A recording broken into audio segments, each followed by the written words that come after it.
उत्तराखंड में साल 2022 में होने वाले विधानसभा चुनाव के मद्देनजर आम आदमी पार्टी पूरा जोर लगाने में कोई कसर नहीं छोड़ रही है। आप प्रमुख और दिल्ली के मुख्यमंत्री अरविंद केजरीवाल ने रविवार को हल्द्वानी में घोषणाओं की झड़ी लगा दी, जिनमें उन्होंने गारंटी के तहत हर घर को रोजगार और रोजगार न मिलने तक 5,000 रुपये भत्ता देने का वायदा किया। आगे उन्होंने कहा कि अगर उत्तराखंड में आम आदमी पार्टी की सरकार बनी तो 6 महीने में 1 लाख सरकारी नौकरी दी जाएगी। साथ ही नौकरी में उत्तराखंड के लोगों को 80% आरक्षण भी दिया जाएगा। आगे उन्होंने बहुत सारी ऐसी बातें कही, क्या कुछ कहा आप जरूर सुने। सभी लोगों को मेरा प्रणाम। 4 धाम की यात्रा शुरू होने पे सभी लोगों को बहुत बहुत बधाई। उत्तराखंड को बने हुए 21 साल हो गए। इन 21 सालों में इन पार्टियों ने, इन नेताओं ने उत्तराखंड की दुर्दशा करने में कोई कसर नहीं छोड़ी। नदियां लूट ली, पहाड़ लूट लिए, जंगल लूट लिए, जो मिला वही लूट लिया इन लोगों ने। आज पिछले कुछ दिनों से, पिछले कुछ महीनों से कोटियाल साहब के साथ बैठ के, उत्तराखंड के लोगों के साथ बैठ के, देवभूमि के लोगों के साथ बैठ के इन 21 सालों की दुर्दशा को 21 महीनों में ठीक करने का हम लोग प्लान बना रहे हैं। और वही प्लान एक एक करके आप लोगों के सामने लेके आ रहे हैं। कैसे स्कूल बनाए जाएंगे, कैसे अस्पताल खोले जाएंगे, कैसे 24 घंटे बिजली मुहैया कराई जाएगी, कैसे सड़कें ठीक की जाएंगी, कैसे खेती ठीक की जाएगी, कैसे रोज़गार मुहैया कराए जाएंगे। इन सारी चीज़ों के ऊपर जो 21 साल में इन सब ने मिलकर दुर्दशा की है, इस दुर्दशा को 21 महीनों में ठीक करने का पूरा प्लान हम लोगों ने उत्तराखंड के लोगों के साथ मिलकर तैयार किया है। उस प्लान का पहला बिंदु मैं अभी जब कुछ हफ्ते पहले आया था तब आपके बीच में रखा था कि लोग बिजली के बिलों से परेशान हैं, किसान बिजली के बिलों से परेशान हैं, पुराने अनाप शनाप बिलों से परेशान हैं। तो हमने कहा कि जैसे दिल्ली में करके दिखाया, दिल्ली में आज लगभग 73% लोगों को मुफ्त बिजली मिलती है। हमने करके दिखाया है, हम झूठे वादे नहीं करते। ऐसे ही उत्तराखंड में आम आदमी पार्टी की सरकार बनेगी तो 300 यूनिट बिजली मुफ्त देंगे, पुराने बिजली के बिल माफ़ करेंगे, किसानों को मुफ्त बिजली देंगे और 24 घंटे, ऐसा नहीं कि भाई इर्रेस्पॉन्सिबल स्टेटमेंट है, कोई कहेगा मुफ्त बिजली देंगे तो बिजली नहीं आएगी। 24 घंटे बिजली आएगी और मुफ्त बिजली आएगी। और मैं कोई नेता नहीं हूँ, मेरे को नेतागिरी करनी भी नहीं आती। हमारी ये कमजोरी भी है कि हमारे को राजनीति नहीं करनी आती, इसीलिए ये 24 घंटे ये लोग हमको गालियाँ देते रहते हैं। लेकिन मैं जो कहता हूँ वो करता हूँ और कहने के पहले पूरा होमवर्क करके आता हूँ। तो हमने कहा मुफ्त बिजली देंगे तो देंगे, 24 घंटे बिजली देंगे तो देंगे। दिल्ली में करके दिखाया है। आज देवभूमि के युवाओं का दर्द, आज देवभूमि के युवाओं की जो तकलीफ है उसके बारे में बातचीत करने के लिए आया हूं। जैसा भी कोटियाल साहब कह रहे थे, उत्तराखंड के युवा में खूब एनर्जी है। उत्तराखंड के युवा को जब भी अवसर मिला उसने गजब के काम करके दिखाए हैं। उत्तराखंड का युवा जब फौज में जाता है तो गजब की शक्ति दिखाता है। लेकिन पिछले 21 सालों की जो दुर्दशा इन पार्टियों और नेताओं ने मिलकर की है, उन्होंने युवाओं की भी दुर्दशा कर दिया। आज युवा के पास आज युवा अवसरों की तलाश में, उत्तराखंड के अंदर उसको जब अवसर नहीं मिलते तो उसको अवसरों की तलाश में अपना घर बार छोड़ के पूरे चारों तरफ दुनिया में देश की तरफ जाना पड़ता है। कोई अपना घर छोड़ के नहीं जाना चाहता अपनी मर्जी से। सब चाहते हैं कि मैं अपने घर में ही रहूं, अपने गांव में ही रहूं, अगर मुझे वहां अवसर मिल जाए तो। लेकिन आज सबसे बड़ी समस्या उत्तराखंड की उसका पलायन बन गई है।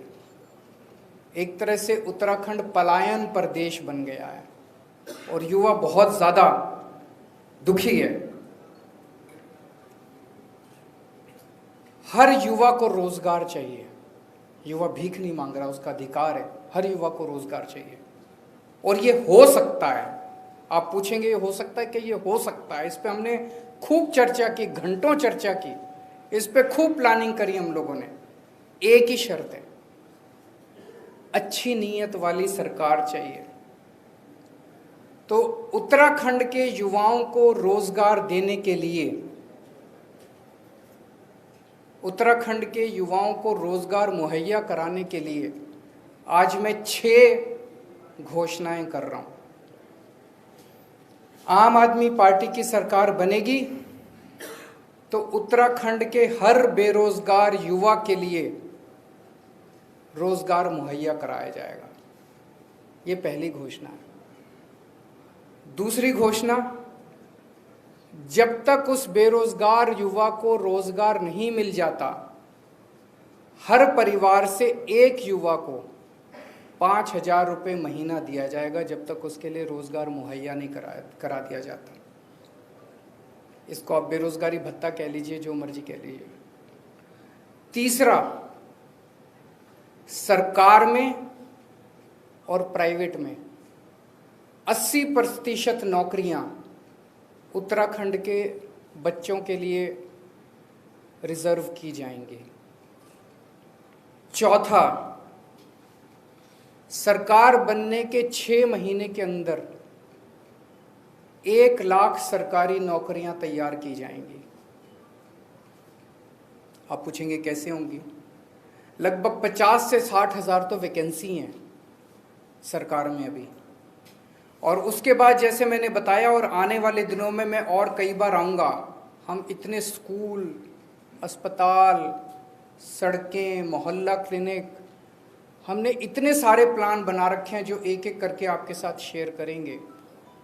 इन सबको मिला के इतनी नौकरियां पैदा होंगी, नई नौकरियां क्रिएट की जाएंगी सरकार के अंदर। तो लगभग 6 महीने के अंदर 1 लाख नौकरियां तैयार की जाएंगी सरकार में। दिल्ली में अभी हमने एक एक्सपेरिमेंट किया था जो बेहद सक्सेसफुल रहा। हमने एक जॉब पोर्टल बनाया। हमने कहा भाई जो नौकरी देने वाले हैं वो इस पे अपनी सारी नौकरियां कर दो, और जो नौकरी लेने वाले हैं वो भी कर दो। कोरोना के वक्त में बहुत सारे लोग बेरोजगार हो गए थे। आपको जान के ताज्जुब होगा, 10 लाख नौकरियां इस जॉब पोर्टल पे आई थी। 10 लाख नौकरियां इस जॉब पोर्टल पे एडवर्टाइज हुई थी। ऐसा ही जॉब पोर्टल उत्तराखंड के बच्चों के लिए तैयार किया जाएगा, जहाँ पे नौकरी देने वाले और नौकरी लेने वाले आपस में मिल सकें। और मैं समझता हूँ इसके अंदर बहुत बड़ी ताकत है। और छठा, एक अलग से मंत्रालय बनाया जाएगा, रोजगार और पलायन मामलों का मंत्रालय। उस मंत्रालय का काम होगा कि रोजगार के नए नए अवसर तैयार करना एक तरफ, और दूसरा युवाओं को पलायन करने से रोकने के लिए सभी उचित कदम उठाना। और तीसरा, जो लोग उत्तराखंड छोड़ के चले गए हैं वो अगर वापस आना चाहते हैं, पलायन कर चुके हैं, वो वापस आना चाहते हैं, उनके लिए उचित कंडीशंस तैयार करना। हमने बैठ के इसका काफ़ी, जैसा मैंने कहा कि 1 लाख तो ये 6 चीज़ें मोटी मोटी हैं। 1 लाख तो सरकारी नौकरियां तैयार की जाएंगी। प्राइवेट सेक्टर में बहुत नौकरियों का स्कोप है। टूरिज्म के अंदर इतनी असीमित संभावनाएं हैं, असीमित अवसर हैं, इनफाइनाइट अवसर हैं। टूरिज्म का ज़बरदस्त इंफ्रास्ट्रक्चर तैयार किया जाएगा। इसमें वाइल्ड लाइफ है, एडवेंचर टूरिज्म है, इतनी किस्म किस्म की जड़ी बूटियां हैं, बायोटेक इंडस्ट्री शुरू की जा सकती है, पूरी दुनिया से लोग आएंगे यहाँ पे। अभी थोड़े दिन पहले कोटियाल साहब ने अनाउंस किया था कि उत्तराखंड को पूरे विश्व के हिंदुओं की आध्यात्मिक राजधानी बनाया जाएगा। इसी एक ऐलान के अंदर इतने सारे जॉब्स की अपॉर्चुनिटीज निहित हैं, असीमित अपॉर्चुनिटीज हैं। तो मैं और कोटियाल साहब जो हमारे सीएम कैंडिडेट हैं, उनको नौकरी दिलवाना आता है। उन्होंने अभी तक 10,000 बच्चों को तब नौकरी दिलवाई जब उनके पास कोई ताकत नहीं थी, उनके पास कोई शक्ति नहीं थी। इच्छा थी दिल में बस कि मेरे बच्चे बेरोजगार क्यों हैं, मेरे उत्तराखंड के बच्चे बेरोजगार क्यों हैं। तो उनके नीयत भी है, इच्छा भी है और करना भी आता है, उनको नौकरी दिलवाना भी आता है। तो अगर आप भाजपा को वोट दोगे तो हर महीने एक सीएम मिलेगा, और अगर आप आम आदमी पार्टी को वोट दोगे तो 5 साल का एक स्टेबल सीएम मिलेगा जो आपके बच्चों को रोजगार देगा। तो मैं समझता हूं कि इन घोषणाओं के लागू होने से उत्तराखंड में पलायन बंद होगा, और धीरे धीरे आने वाले कुछ महीनों के अंदर जो मैंने बताया कि 21 सालों की दुर्दशा को 21 महीने में कैसे ठीक करना है, इसकी प्लानिंग आपके समक्ष मैं एक एक करके आता रहूँगा। अगर आपके कोई प्रश्न है तो।